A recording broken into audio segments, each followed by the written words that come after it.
देश में एक बार फिर से बाबरी को लेकर विवाद गहराता जा रहा है। सबसे पहले पश्चिम बंगाल के मुर्शिदाबाद में बाबरी मस्जिद की नींव रखी गई, तो दूसरी तरफ अब हैदराबाद में बाबरी मेमोरियल बनाने की तैयारी है। दरअसल तहरीक मुस्लिम शब्बन ने ग्रेटर हैदराबाद में बाबरी मस्जिद मेमोरियल और वेलफेयर इंस्टीट्यूशन बनाने के प्लान का ऐलान कर दिया है।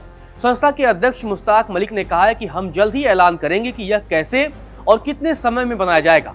उन्होंने बाबर का भी जिक्र किया और कहा कि बाबर के नाम से किसी को परेशान नहीं होना चाहिए। मलिक ने दावा किया कि यह मुद्दा पॉलिटिकल प्रोपेगेंडा है। हैदराबाद में बाबरी मस्जिद मेमोरियल बनाने का प्रस्ताव रखा गया तो बीजेपी भड़क गई। बीजेपी ने इस फैसले को उत्तेजक और कानून व्यवस्था के लिए बेहद ही खतरनाक बताया है।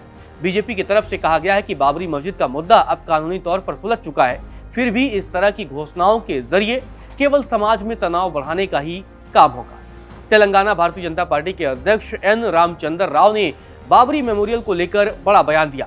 उन्होंने नाराजगी जताई और मुस्लिम संगठन के फैसले पर जमकर कड़ी आपत्ति भी जताई है। तेलंगाना बीजेपी अध्यक्ष ने कड़ा रुख अख्तियार किया है और कहा कि हैदराबाद में इस तरह का स्मारक किसी भी हाल में बनने नहीं दिया जाएगा।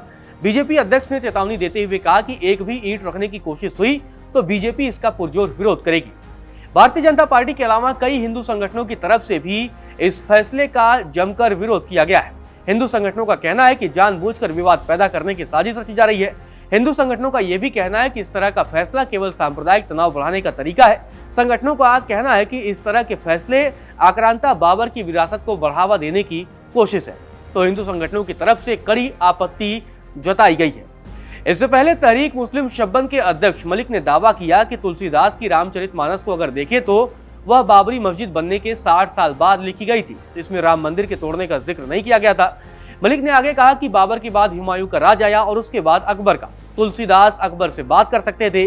मान सिंह उस समय आर्मी चीफ थे, वह उनके साथ भी पूछताछ कर सकते थे। ऐसी बात तुलसीदास की रामचरितमानस में नहीं आती है। मलिक ने आरोप लगाया है कि यह देश को बांटने के लिए राजनीतिक एजेंडा है। इससे हिंदू मुस्लिम सिख ईसाई और दलितों के बीच भाईचारा टूट गया है और नफरत के बीज बोए गए हैं। इससे पहले आपको बता दें कि टीएमसी से सस्पेंड हुए विधायक हुमायूं कबीर ने मुर्शिदाबाद में बाबरी मस्जिद के निर्माण की नींव रखी थी। कबीर ने दावा किया था कि वह कुछ भी गैर कानूनी नहीं कर रहे हैं। उन्होंने कहा कि कोई भी मंदिर बना सकता है, कोई भी चर्च बना सकता है, मैं मस्जिद बनाऊंगा। आपको बता दें कि पश्चिम बंगाल में अगले साल विधानसभा चुनाव होने वाले हैं। इससे पहले जिस तरीके से टीएमसी के नेता और हालांकि बाद में सस्पेंड कर दिए गए विधायक हुमायूं कबीर ने मुर्शिदाबाद में मस्जिद, वो भी बाबरी मस्जिद बनाने की नींव रखी, उसके बाद से ही वहां पर घमासान मचा हुआ है। लगातार जिस तरीके से वोटों के तुष्टीकरण की बात चल रही थी, अब वो साफ देखने को मिल रहा है।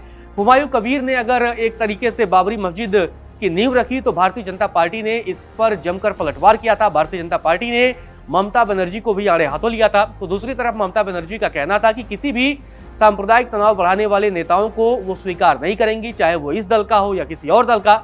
अब आपको बता दें कि पश्चिम बंगाल विधानसभा चुनाव में बाबरी मस्जिद का मुद्दा भी गहराता जा रहा है।